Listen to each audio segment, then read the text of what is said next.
Kien ta' pjaċir għal Heritage Malta illi rċevit talba minant il-Kassa di Risparmio di Forlì ġewwa l-Italja u l-Gallerija degli Uffizi ta' Firenze sabiex issellef il-kwadru ċelebri ta' Guido Reni dak li jirrappreżenta lil Kristur xox tiħaddan il-Kurċifiss.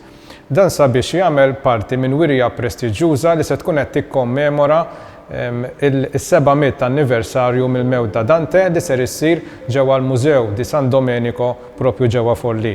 Din hija wirja mill-aktar prestiġjuża li se tkun fuq livell kemm nazzjonali u anke b'mod internazzjonali se tkun qed tiċċelebra liċ-ċelebri Dante Alighieri u x-xogħlijiet tiegħu propju 700 sena minn mewtu.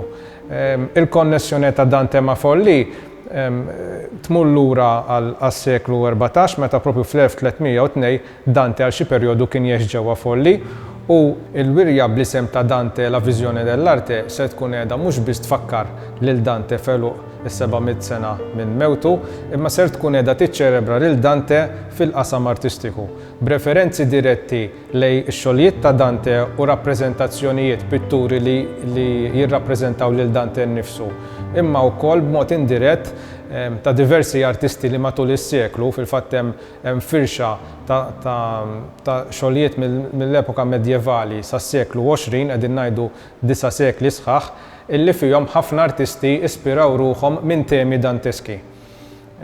U propju hawn fejn jidħol anke x-xogħol tagħna, ix-xogħol ta' Guido Reni.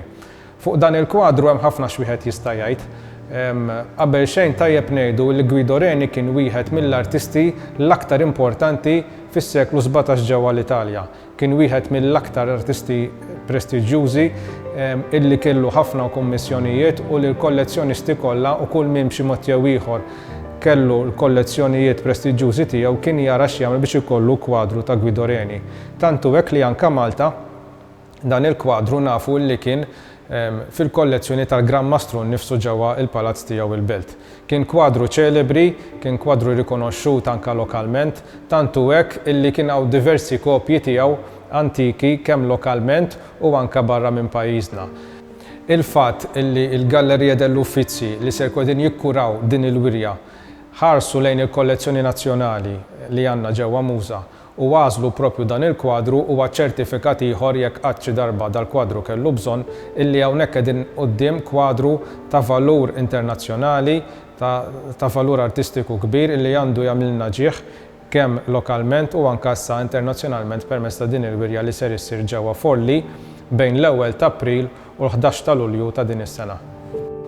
Dan il-kwadru huwa masterpiece ta' żmienu il għaliex qed naraw fih l-elementi klassiċi illi nsibuha fix-xogħlijiet ta' Guido Reni. Guido Reni beda akkademikament ġej mill-iskola ta' Bologna, dik li kienet ħares aktar lejn l-opli klassiċi fejn allura jeżaltaw il-figura umana u anke temi li huma aktar klassiċi, differenti mill-iskola realista rappreżentata primarjament mill-Caravaggio mill-artisti naplitani u tas-sud tal-Italja. U hawnhekk qegħdin naraw propju ċelebrazzjoni ta' żwieġ tal-arti klassika f'tema reliġjuża. Għandna raffigurazzjoni mill-isbaħ mill-aktar eleganti ta' Kristur xoxt li qed iħaddan is-salib illi qed jiġi ppreżentat propju bil-proporzjonijiet klassiċi tal-istudju tal-anatomija. Għandna rappreżentazzjoni mill-isbaħ li hija ispirata b'mod dirett mix-xogħol mill-iskultura ta' Michelangelo ta' Cristo Risorto illi tinsab f'Santa Maria sopra Minerva ġewwa Ruma. U propju din il-konnessjoni ta' dan ix-xogħol max-xogħol ta' Michelangelo kien dak illi instigal li sawwar propju din it-talba tal-Gallerija degli Uffizi. Kif edna permezz ta' diversi artisti fuq firxa ta' 9 sekli, din il-wirja ser tkun qiegħda tieħu spunt anke ta' diversi artisti illi rrappreżentaw temi danteski. Michelangelo mingħajr ebda dubju bix-xogħlijiet tiegħu fosthom il-Ġudizzju Universali ġewwa Sistina jagħmel referenzi diretti għall Divina Kommedja u għall-Ġudizzju Universali li Dante jelabora b'immaġini tant b'saħħithom u allura dan huwa riżultat ta' dan kollu. Għandek dialogu dirett bejn Guido Reni ispirat mix-xogħol ta' Michelangelo li qegħdin iħarsu lejn Dante bħala sors ta' ispirazzjoni u propju se tkun allura din waħda mill-wirjiet mill-pitturi ewlenin fis-sezzjoni għall-ġudizzju għalla glorja. U dan huwa kollu fatt li lilna jagħmlilna ġieħ propju għaliex pittura importanti mill-kollezzjoni nazzjonali ser tkun qiegħda tagħmel dan l-istatement tant b'saħħtu f'wirja li se tkun internazzjonali li se tiċċelebra propju dan l-avveniment prestiġjuż. F'din il-wirja ser ikun hemm il-fuq minn 300 opra tal-arti.